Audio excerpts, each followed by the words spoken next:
내 생명과 내 소망이 오직 주님으로 말미암는 자들이 말하는 것이 구원받은 약속의 자녀가 하나님께 올려드릴 신앙의 고백이 되어야 됩니다. 오늘 말씀의 제목은 약속의 자녀라라는 말씀으로 말씀을 한번 나눠보기를 바랍니다. 우리 다 같이 한번 따라와 보겠습니다. 우리는 약속의 자녀다. 조금 더 크게 보겠습니다. 우리는 약속의 자녀다.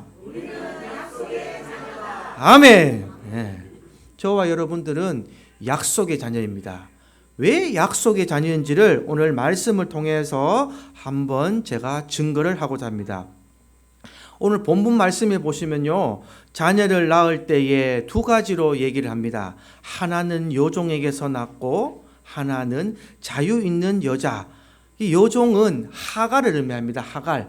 그리고 자유 있는 여자는 사라를 의미합니다. 우리 22절과 23절 다 같이 한번 읽어보겠습니다. 시작. 기록된 바 아브라함에게는 두 아들이 있으니 하나는 여종에게서 하나는 자유 있는 여자에게서 낳았다 하였으며 여종에게서 육체를 따라 낳고 자유 있는 여자에게서는 약속으로 말미암았느니라. 아멘. 혹시 여러분들 중에 부모님이 하나님이 꿈으로 현명하셔서 너에게 아들을 주겠다라고 꿈꾸시고 계십니까? 네. 이때 아브라함 때는 하나님이 약속하신 일이 있었다는 말입니다. 그 약속의 자녀가 누구였느냐? 이삭이라는 자녀는 약속의 자녀였고, 그런데 아브라함이 이 약속의 자녀를 믿지 않고 육신으로 낳은 자녀가 누굽니까? 이스마엘입니다. 이스마엘. 그래서 하갈이라는 여종에게 이 자식을 낳는 자들이 이스마엘입니다. 이스마엘은 하갈의 아들이고 사라의 아들은 이삭이에요. 아브라함은 몇 살 때 이삭을 낳았는지 여기 모르시는 분들이 있기 때문에 제가 다시 설명을 드리겠습니다. 아브라함은 100살에 낳았습니다, 여러분. 100살 되신 분 없으시죠? 100살에, 여기 혹시 팔순 되신 분도 계시는데 80살에 내가 너에게 아들을 주리라 하면 아멘 하시겠습니까? 에이, 무슨 말씀하시겠습니까? 아, 징그러워요. 80에 내가 무슨 아들 낳습니까? 하나님 하시겠습니까? 상상도 못할 일이죠. 80에 안 얻는 것만 해도 징그럽고, 누가 요즘 목사님들 저보고 그러더라고요. 하나 더 넣으십시오. 이러는데 제가 아이고 이제 세 번째는 아들일까봐 못 넣겠습니다 라고 얘기를 하지만 제 나이 때도 두렵습니다. 제 나이 때도 아들을 놓는 게 두려운데 100세 때 딱 2배입니다. 아브라함이 100세 때 아들 낳는 것은 두렵지만 그 약속의 말을 아브라함은 믿지 않았습니다. 믿지 않았기 때문에 이 사라가 여종을 들려보내서 여종에게서 낳아라. 그래서 나온 자식이 이스마엘이라 이 말이에요.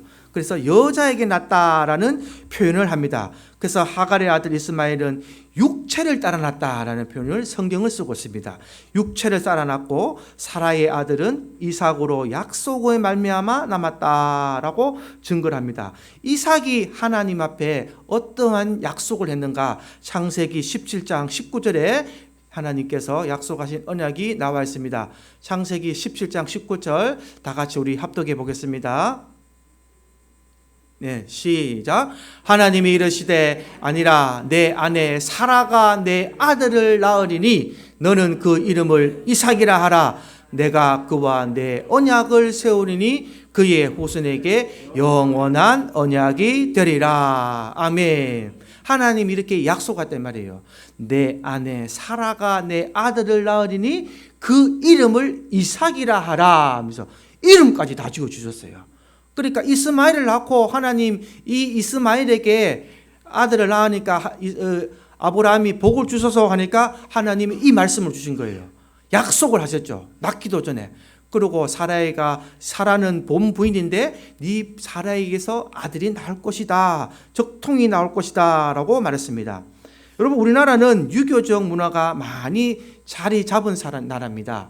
맞죠? 우리나라의 안동에 가면, 여기 안동에서 오신 강사님과 권사님 계시지만 안동에는 이 양반들이 많이 살고 그 사람들이 뭐가 있을까요? 그 나라에 가면, 그 집안에 가면 족보가 있습니다. 족보. 혹시 여러분은 집에 족보가 계신가요?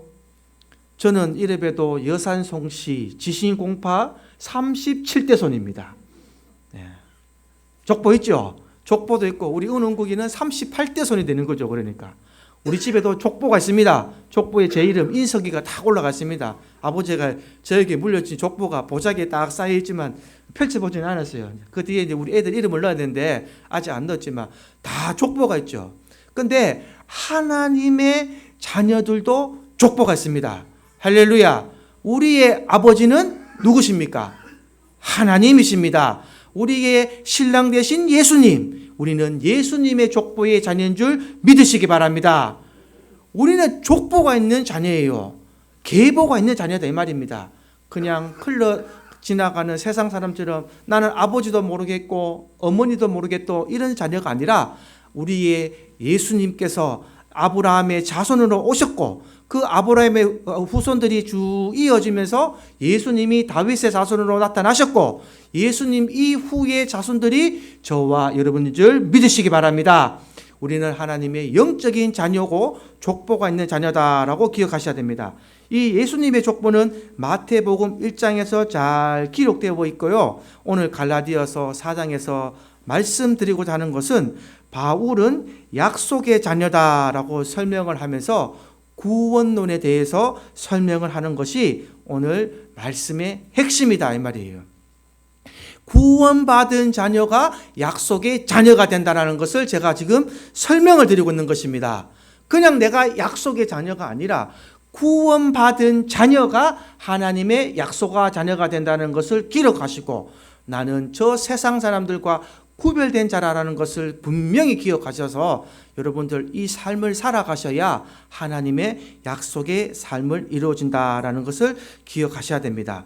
그래서 약속의 자녀는 어떠한 것이 약속의 자녀인가? 구원받은 자녀들, 예수를 그리스도로 영접한 자녀들, 아까 찬양을 드렸지만 나의 생명과 나의 참 소망이 예수 그리스도밖에 없습니다라고 고백한 사람들, 이러한 자녀들이 하나님의 약속의 자녀가 된다라는 것을 기억하셔서 오늘 예수님의 계보에 족보에 꼭 들으셔서 나뿐만 아니라 내 주위의 모든 자들에게 구원을 시키시는 하나님의 약속의 자녀가 되기를 주님의 이름으로 축복합니다. 두 번째 약속의 자녀는요, 박해를 받는다라고 기억했습니다. 오늘 아까 제가 축도 때도 말씀드렸지만 이 마태복음의 산성수훈에서 의를 위하여 박해를 받는 자는 복이 있다, 천국이 그들의 것입니다 라는 이 말씀이 있지만 의를 위해서 박해를 받을 수밖에 없습니다. 박해를 안 받는 것이 아니라 하나님의 약속의 자녀가 됐으면 하나님의 의를 위해서 살아가는 우리들은 반드시 박해를 받게 되어 있다는 것도 기억을 하셔야 됩니다.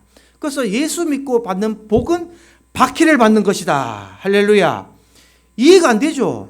예수 믿으면 복 받아야 되고 이 땅에서 잘 먹고 잘 살아야 되고 더 잘해야 되는데 말씀 속에서 가만히 들여다보면 너희는 나를 위해서 의를 위해서 박해를 받아야 된다고 말씀을 하십니다.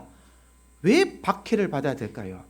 왜냐하면 하나님께서 이 땅에 박해를 받는 대신에 이 내세 이후의 사후 세계에서는 하나님께서 영원한 생명의 나라를 예배해 놓기 때문입니다. 그것을 믿는 것이 바로 기독교인 줄 믿으시기 바랍니다. 이 땅에서 잘 먹고 잘 사는 것은 이방 종교라고 제가 말씀드렸죠. 이방 종교들은 이 땅에서 잘 먹고 잘 사는 것만 빕니다. 그래서 늘 강요를 하지만 절에 가서 3,000배를 하고 108배를 하고 절을 하고 내가 고통을 당하고 하면 이 땅에서 잘 되는 줄 알고 그것을 구하는 것이지만 그것은 헛된 것이다 라고 제가 말씀드렸죠.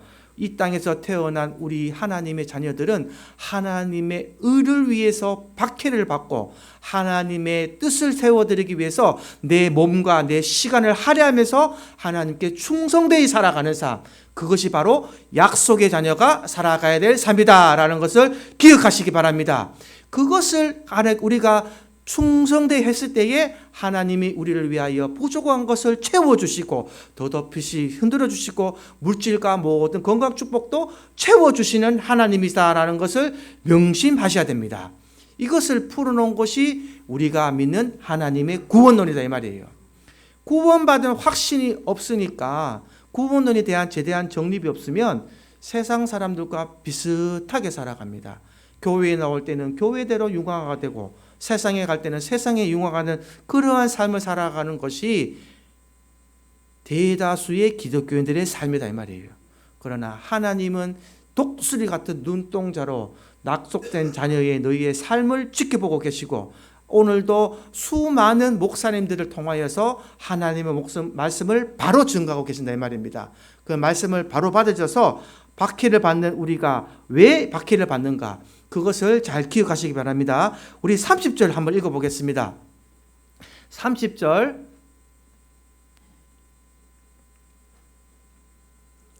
시작. 그러나 성경이 무엇을 말하느냐? 여종과 그 아들을 내쫓으라. 여종의 아들이 자유 있는 여자와 더불어 유업을 얻지 못하리라 하였느니라. 아멘. 유업이 뭡니까? 유업은 하나님이 주시는 기업이고 유산이 되는 거예요. 그 유업이 저와 여러분들이 갈 수 있는 영원한 생명의 나라, 천국이라고 표현하죠. 이 천국에 가는 이 하나님과 함께 사는 나라가 우리가 앞으로 얻어야 될 유업이 되는 것입니다. 헛된 것을 바라지 마십시오. 여러분, 재물은 있다가도 없는 것입니다. 건강은 잃다가도 얻는 게 건강이죠. 여러분 사시면서 계속 건강하셨습니까? 건강하지 않잖아요. 감기가 걸릴 때도 있고, 이 코로나가 왔을 때는 코로나 걸릴 때도 있고, 또 물질이 어떻습니까? 많이 부유하십니까? 그렇지 않죠. 많이 있을 때도 있었고 없을 때도 있었고, 지금 여러분이 있을 때가 가장 부유했을 수도 있었고 과거에 더 많이 있을 때도 있었고, 물질과 건강과 모든 것은 왔다 갔다 하는 거예요. 그러나 우리가 얻을 영원한 유업은 왔다 갔다 하는 것입니까? 우리에게 곧 올 것입니까?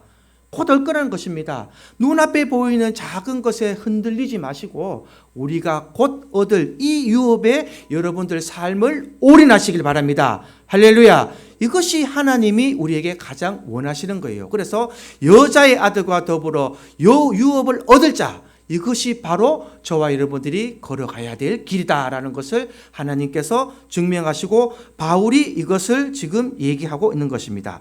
진짜 하나님의 유업, 복을 받을 사람들은 약속을 믿는 우리들이기 때문에 지금 때문에 받는 고난과 이 어려움을 두려워하지 말고 그들의 말을 따라가지 말고 인내하면서 믿음을 지키라라고 지금 바울이 설명을 하고 있는 것입니다. 왜 이런 말을 하냐면 이 31절 한번 읽어보겠습니다. 31절 시작. 그런즉 형제들아, 우리는 여종의 자녀가 아니요 자유 있는 여자의 자녀니라. 아멘. 여종의 자녀가 아니라 자유 있는 여자의 자녀이기 때문에 그렇다 이 말이에요. 갈라디아서 교인들이 바울의 복음을 듣고 구원받는 자녀가 되었습니다. 예수의 복음을 믿었습니다.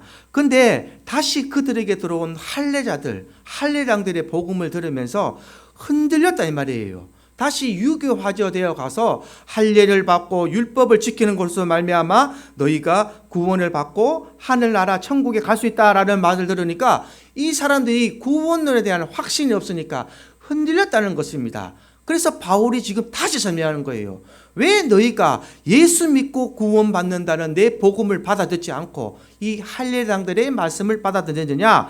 너희가 그 복음을 받아들이는 것은 자유 있는 약속의 여자가 아니라 육체를 따라 난 여종의 자녀가 되는 것밖에 되지 않는다라는 설명을 오늘 지금 본문 말씀에서 쭉 하고 있는 것을 눈으로 확인하고 있습니다. 바울이 이것을 지금 설명하고 있는 것입니다. 그래서 지난전에 제가 말씀드렸죠. 날과 달과 절기와 해를 섬기는 율법의 종이 되지 말라라는 말씀을 기억하십니까? 날과 달과 절기와 해를 섬기는 것은 율법을 지키는 행위가 되고 그 절기와 모든 것을 지키는 것으로 말미암아 내가 하나님의 자녀가 돼서 구원을 받을 것이다 라고 생각했지만 예수를 믿는 것 외에는 구원받는 길은 절대 없습니다. 할렐루야. 성경이 그것을 증거하고 있는 것입니다. 갈라디아서 4장 7절 우리 한번 말씀을 읽어보겠습니다. 시작. 그러므로 내가 이후로는 종이 아니요 아들이면 아들이니 하나님이 말미암아 유업을 받을 자니라. 아멘. 종은 아무리 잘하여도 유업을 받지 못합니다.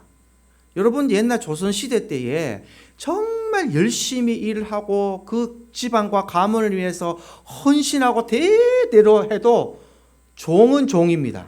그렇지 않습니까? 근데 내 아들이 아무리 망난이고 말 안 듣고 재산, 아버지 재산 많이 까먹어도 옛날 사대부 집안이나 이 양반들은 그 재산을 누구한테 줍니까? 아들한테 주잖아요. 아들은 내 재산, 내 유업을 이어받을 법적인 권한이 있다 이 말입니다. 내가 주고 싶지 않아도 제가 만약에 통장에 100만 원이 있다고 칩시다. 100만 너무 적습니까? 1억 있다고 칩시다. 1억 큰 돈이죠. 1억 있다고 칩시다. 내가 그냥 이 젊은 나이에 아무 유언도 안 하고 길 가다가 교통사고 나가서 죽었다고 칩시다. 그러면 이 돈이 국가로 갑니까? 내 아들들에게 갈까요? 내 아들들한테 갑니다. 법적으로. 왜? 저 아이들은 내가 아버지, 내 아들이기 때문에 내 것을 소유하게 되어 있습니다. 법적으로. 이 국가가 이거 소유할 수가 없어요. 내 재산은 세금 떼고 세금이야 떼겠죠. 상속세라는 거. 세금은 뗄 수 있겠지만 나머지 돈은 내 아들과 내 부인에게 가게 되어 있습니다. 그렇죠? 이 민주주의 사회니까. 우린 공산당이 아니니까. 공산주의가 아니니까. 북한은 누구한테 갑니까? 김정은한테 갑니다.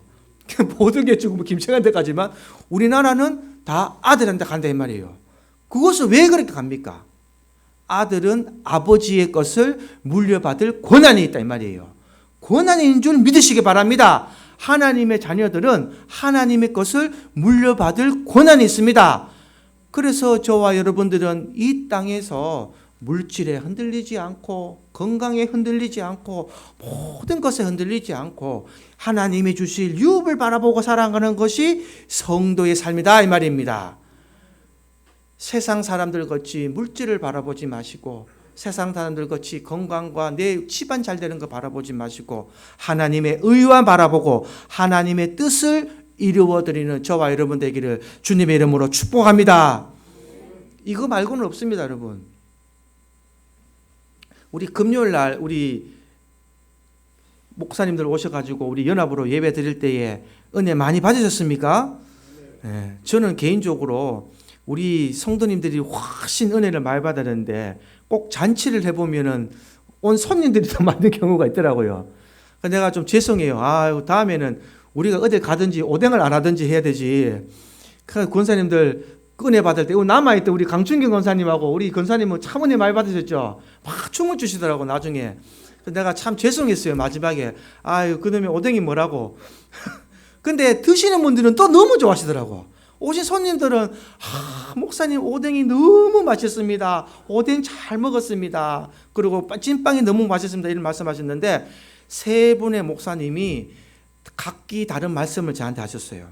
제가 그 말씀을 전해드리려고 하는 겁니다.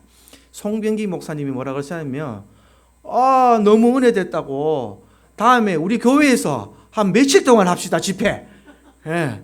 이 샘목교회에서 막 이게 붕하는 이게 찬양이 울려 퍼져간 게 너무 좋으셨는 모양이에요. 그래서 목사님도 그 이름교회 여기 세 분 앉아 있는 분들이 그 이름교회 성도님이 있는데 오실 줄 몰랐대요. 왜냐하면 그 이름교회는 금요예배가 없으니까 그냥 이 주범에 올랐는데 이분들이 자기 차를 타고 왔던 거예요. 그러니까 목사님도 좋았던 거예요. 자기 성도들이 금요일 예배하러 여기까지 오니까 자기 교회도 안 오는데 그래서 너무 좋았다. 다음에 우리 교회에서 한 며칠 동안 하루가 아니고 며칠 동안 집회합시다 이러시더라고요. 그리고 이제 윤기래 목사님은 아까 그래 마셨어요.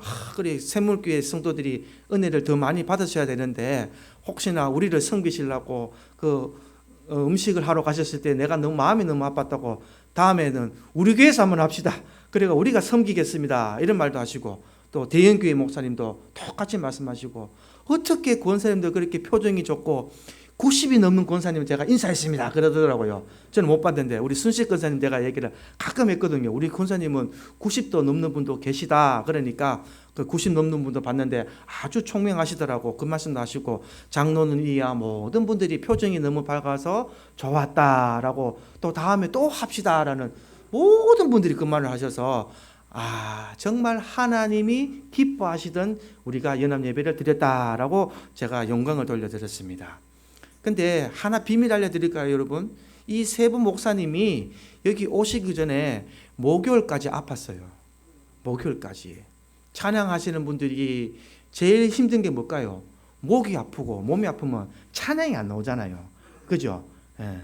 이분들이 세 분이서 무슨 굴을 드셔가지고 식중독 같은 거 걸리셨는지 똑같이 걸려가지고 한 이틀 동안 엄청 애를 드셨어요. 한의원 가서 침 맞고 먹어도 소화가 안 되고, 그래서 목요일 날 다 그러시더라고. 세 분이서 동시에 한의원 누워 계시고, 그 이름 교회 가면 1층에 한의원이거든요.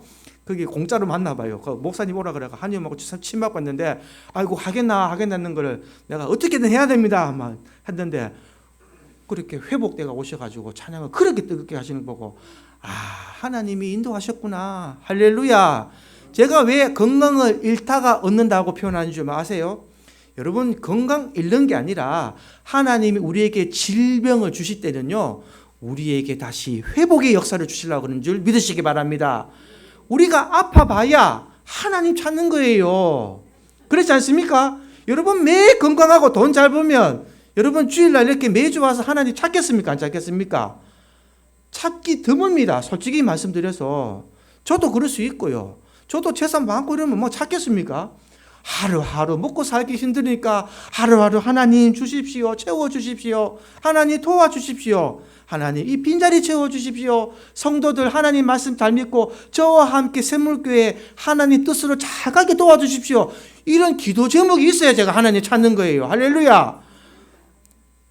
그날도 제가 하나 증거를 드리자면 7시 반에 설교를 준비했잖아요. 제가 25분에 올라와서 기도 드렸죠. 그때 제가 뒤에서 봤을 때에 한 20명 정도 있었어요. 제가 대충 살려보니까 22~23명밖에 없었어요. 그래서 내가 장모님한테는 한 30명 넘는다고 큰 소리 뻥뻥 쳐놨는데, 장모님이 묻더라고요. 이 가창 찐빵을 제가 대접하려 한다 그럴 때에 몇 개 준비하면 되겠습니까? 했더니 그래도 못와도 한 35명 이상은 안 오겠습니까? 라고 말씀을 드렸거든요.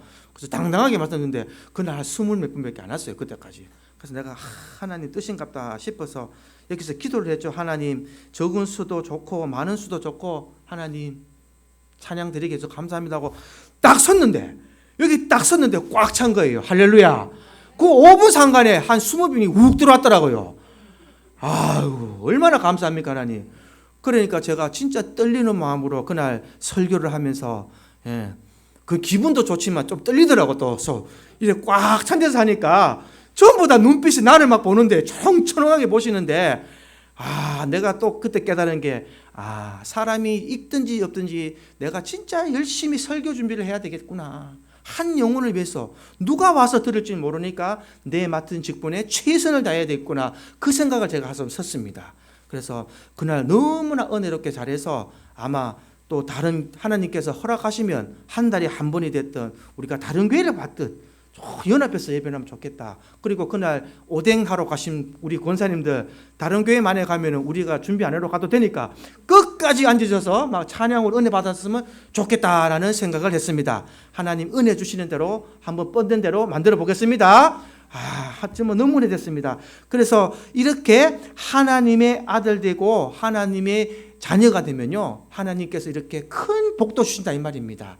내가 힘들고 어려울 때 건강에 복도 주시고 또 재물이 없을 때도 하나님께서 그 상황을 이겨나가면은 흘러 넘치는 재물도 우리에게 부어주시는 것이 아들이다 이 말입니다. 하나님의 약속과 자녀가 되셨으면 하나님에 대한 가장 중요한 것은 하나님에 대한 구원론이 정립이 되어야 됩니다.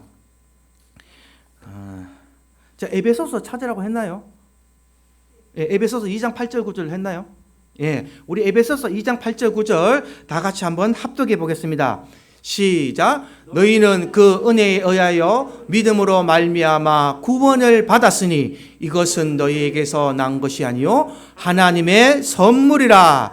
행위에서 난 것이 아니니 이는 누구든지 자랑하지 못하게 함이라. 아멘. 8절 다시 넘어가 보겠습니다. 이 하나님의 선물 구원에 대해서 에베소서에서 바울이 다시 설명한 장면입니다. 여러분 구원론에 대해서 설명하려면 이 에베소서 2장 8절을 꼭 기억하십시오. 그래서 구원론에 대해서는 여러분들이 이 구원에 대해서 확실히 머리에 정립이 되어 있어야 됩니다. 각인이 새겨져야 된단 말이에요. 구원은 여러분들이 선택한 것이 아니라 하나님이 여러분을 선택하시고 또 믿음으로 말미암아 구원을 받게 되고 그것은 하나님의 선물이다라는 것까지 기억하셔야 됩니다. 할렐루야. 선물은 값없이 주는 것이에요.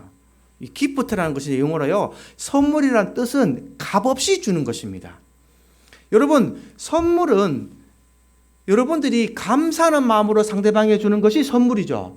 예. 명절 때 인사할 때에 내가 저 사람에게 이 선물 세트 하나 주면 저 사람도 나한테 하나 줄 것이다 기대하고 주십니까? 그냥 아무 의미 없이 감사하는 마음으로 드립니까?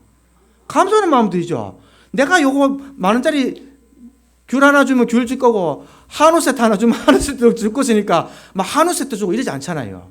선물은 내가 값없이 주는 게 선물입니다. 하나님이 저와 여러분들에게 이 구원을 값없이 주셨다는 것을 꼭 기억하시기 바랍니다. 선물 받은 우리는 무엇을 해야 될까요를 다시 한 번 더 기억해야 됩니다. 하나님 앞에 값없이 이 선물을 받았으니 우리는 값없이 받은 이 선물을 우리 입으로 다시 전하는 것까지 가셔야 하나님의 약속의 자녀가 된다라는 것을 지금 제가 전하고 있는 것입니다. 하나님의 선물을 받은 것으로만 끝내기 때문에 모든 성도들이 여기서 멈추는 자리가 너무 많아요.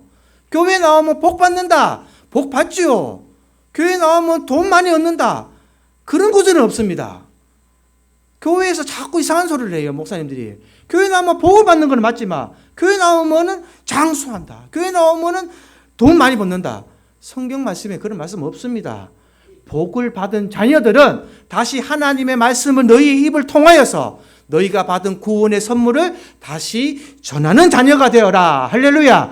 그것을 전하여 할 때에 그것을 받는 사람들이 하나님의 유업을 받게 되고 하나님의 약속가 되니 너희는 그 복을 받는 사람이 되는 것이다. 형통한 자가 되는 것이다 라는 것이 말씀 속에서 전하는 하나님의 복음입니다. 할렐루야. 그것을 전할 때에 하나님께서 플러스 알파로 주시는 것이 건강의 복도 주시고 재물을 주시는 거다 이 말이에요. 복과 재물을 구분하시기 바랍니다. 우리에게 주신 복은 구원의 복을 주셨고 그 외에 옵션이라는 게 있습니다. 옵션이라는 것을 기억해야 돼요. 옵션이 선이 되면 안 되고 하나님의 복이 선이 되어서 복음을 똑바로 깨달으시고 구원을 똑바로 깨달으시는 여러분들에게를 주님의 이름으로 축복합니다. 이것을 똑바로 못 깨달았기 때문에 갈라디아서 교인들은 할례당에 넘어가는 사태가 일어났다라는 것을 기억하시고 그래서 갈라디아서 5장 1절에 바울이 다시 설명을 합니다. 5장 1절 한번 다 같이 읽어보겠습니다. 시작. 그리스도께서 우리를 자유롭게 하려고 자유를 주셨으니 그러므로 굳건하게 서서 다시는 종의 멍에를 매지 말라. 아멘. 다시는 종의 멍에를 매지 말라라는 것으로 바울이 다시 강력하게 권면하는 장면이 납니다. 우리를 자유롭게 하려고 자유를 주셨다는 것은 죄에서 자유롭게 하셨다 이 말입니다. 할렐루야. 여러분, 죄라는 것은 마귀 사탄을 따라가는 행위가 죄가 되는 거예요. 율법의 행위가 죄가 된다 이 말입니다. 세상 사람들은 왜 죄를 짓는 것인가?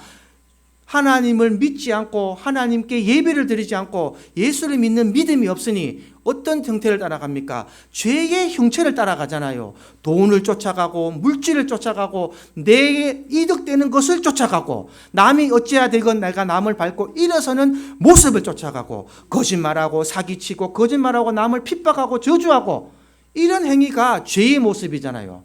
이런 죄에서 우리는 자유롭게 되어야 될 줄 믿습니다. 할렐루야. 죄에서 자유롭게 되는 모습이 뭐냐? 성령이 우리에게 오셔야 되는 거예요. 성령이 우리에게 오셔야 됩니다. 성령이 우리를 가르쳐 주시고 인도하시고 우리 갈 길을 밝히 보이시니 성령대로 인도하는 삶, 주님이 가르쳐 주신 그 삶을 가는 것이 종의 멍에를 맺지 않고 하나님의 자녀로 걸어가는 길이다라고 바울이 마지막으로 설명을 했습니다. 그래서 구원을 위해서 할례를 받거나 율법을 행하는 멍에를 매지 말라라고 말씀하신 것은 오늘날 저 여러분들에게도 동일하게 적용될 줄 믿습니다. 종의 멍에는 뭐라고요? 세상 사람들이 이루어가고 있는 그 죄의 모습이라고 생각하십시오. 죄의 모습을 다 벗어던지시고 종의 멍에를 벗어던지시고 하나님의 아들이 되고 자녀의 모습으로 살아가시기를 주님의 이름으로 축복합니다. 그래서 약속 있는 자녀, 오늘 말씀 잘 기억하시고 약속 있는 자녀가 되려면 제일 먼저 구원론이 확실하게 정립이 돼야 됩니다. 저와 여러분들은 예수를 믿음으로써 하나님이 우리를 선택하시고 우리에게 준 구원이라는 선물을 받았다라는 것을 기억하십시오. 하나님께 값없이 받은 이 선물을 가장 소중히 여기시고 가장 깊이 깨달으셔서 구원받은 자녀가 되셨다면 이 구원의 기쁨을 가지시고 하나님을 다시 전하는 빛의 사자가 되는 것이 하나님이 가장 원하시는 우리 성도의 삶이다라는 걸 기억하셔서 이때까지 살아오셨던 2022년도는 다 기억하지 마시고 오늘 2023년도에부터는 새로운 모습으로 하나님의 복음을 전하고 성도의 삶을 살아가는 약속의 자녀가 되시기를 주님의 이름으로 축복합니다. 할렐루야. 그래서 우리가 살아가는 이 모든 것은 하나님의 은혜입니다. 하나님의 은혜, 우리 은혜라는 찬양, 연상 찬양 하나님께 올려드리겠습니다.